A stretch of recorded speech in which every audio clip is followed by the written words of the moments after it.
They thought they could buy me. They thought they could buy Africa. They were wrong. 3 weeks ago, Benjamin Netanyahu's government sent me a letter that changed everything, not just for Burkina Faso, but for this entire continent. Let me tell you exactly what happened, because the world needs to hear this story. I was in my office reviewing security reports when my aide brought me an envelope marked Diplomatic Correspondence Confidential. Inside was a proposal that made my blood boil. Israel was offering Burkina Faso $1.2 billion. That's more money than our entire national budget. But this wasn't aid. This was a bribe. They wanted me to stop criticizing their policies. They wanted me to convince other African leaders to go soft on Palestine. They wanted me to become their spokesperson in the African Union. And here's the part that really shows how desperate they were. They wanted me not to seal and shut down their business operations across Africa. For that, they offered me an extra couple of billions on top of everything else. Think about that for a moment. They were so terrified of losing their African business networks that they were willing to pay billions just to keep one soldier quiet. But this wasn't aid. This was a bribe to protect their empire.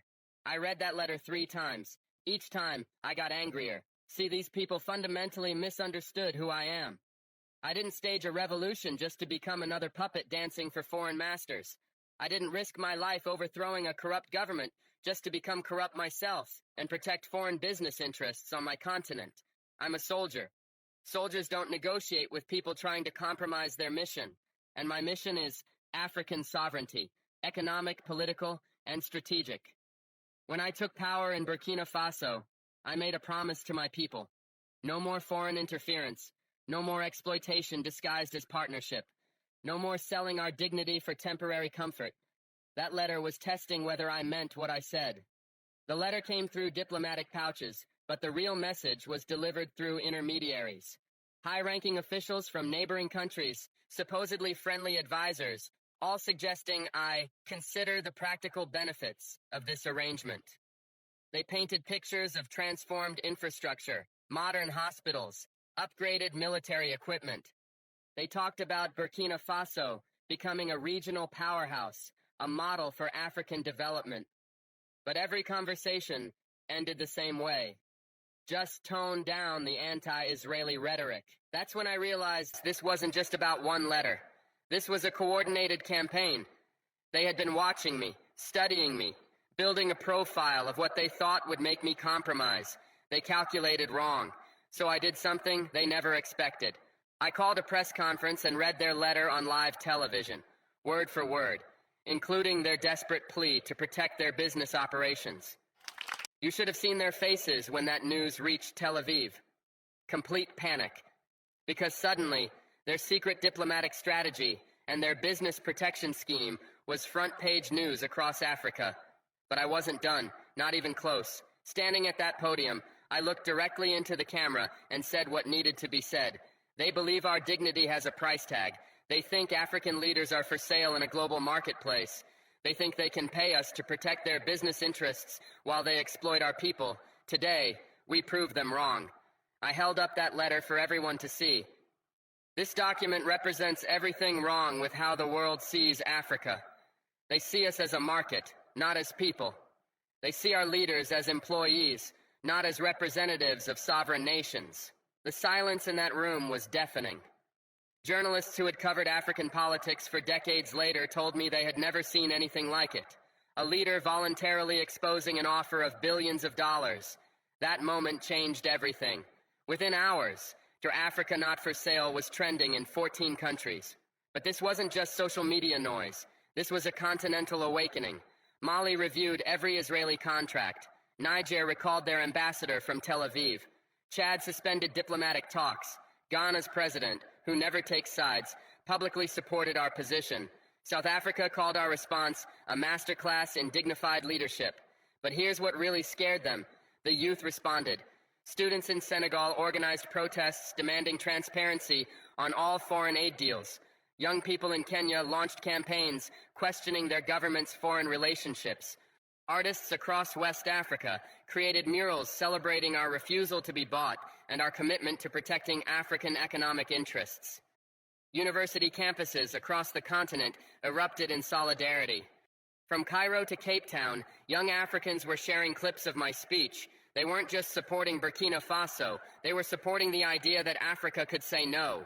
The youth movement that emerged was unlike anything we'd seen before.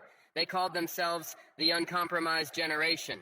They demanded accountability from every leader, transparency in every deal, and dignity in every international relationship. For the first time in decades, Africa was saying no with one voice. The reaction from international capitals was swift and telling. Netanyahu's team went into full damage control. According to sources in Tel Aviv, the prime minister was furious. He reportedly said, "Traoré turned a private agreement into a weapon against us." Good. That was exactly my intention. French diplomats in Paris were scrambling to understand what this meant for their own African relationships. American officials quietly reached out to gauge whether this was an isolated incident or the beginning of something bigger. Chinese representatives, interestingly, stayed silent. They understood what was happening better than the Western powers. They knew that respect, not manipulation, was the future of African relationships. They were right to be worried, because here's what these foreign powers never understood. We're not the same Africa they used to manipulate. We're educated now, connected now. We communicate instantly across borders. When one of us stands up, all of us can see it happen in real time.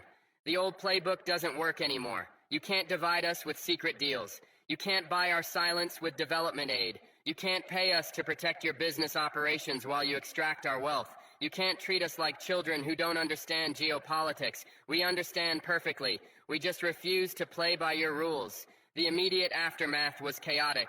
My security team went on high alert. Foreign intelligence services suddenly became very interested in Burkina Faso. Economic pressure started building, aid delays, trade complications, banking difficulties. But something incredible happened. Other African nations started filling the gaps. Nigeria offered trade deals. Ghana provided banking alternatives. South Africa opened new diplomatic channels. We discovered something powerful. Africa helping Africa works. 3 days after exposing their letter, I addressed university students in Bobo Dioulasso. No prepared speech, no military ceremony, just truth.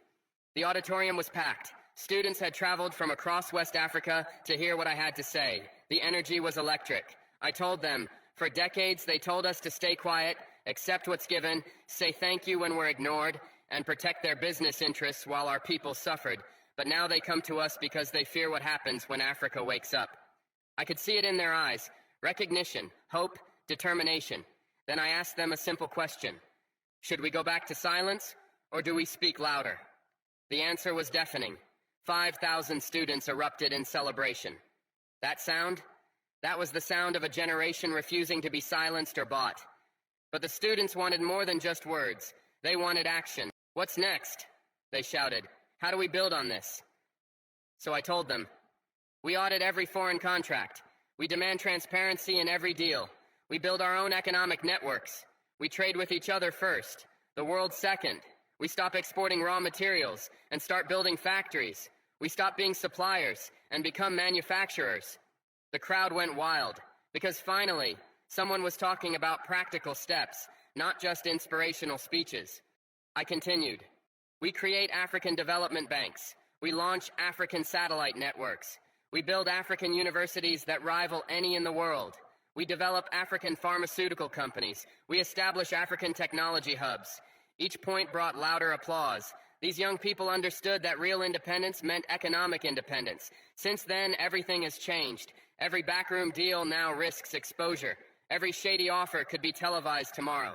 Every attempt to divide Africa just unifies us faster than they expected. Every business arrangement that exploits Africa now faces scrutiny.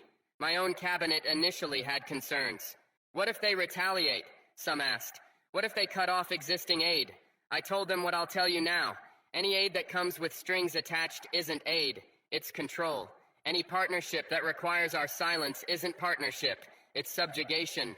Within a week of my speech, 5 other African leaders called me directly, not through diplomatic channels, personal calls. How do we do what you did? They asked. The answer is simple. You stop being afraid, but fear runs deep. Generations of African leaders were taught to be grateful for foreign attention, to accept whatever terms were offered, to never demand equality.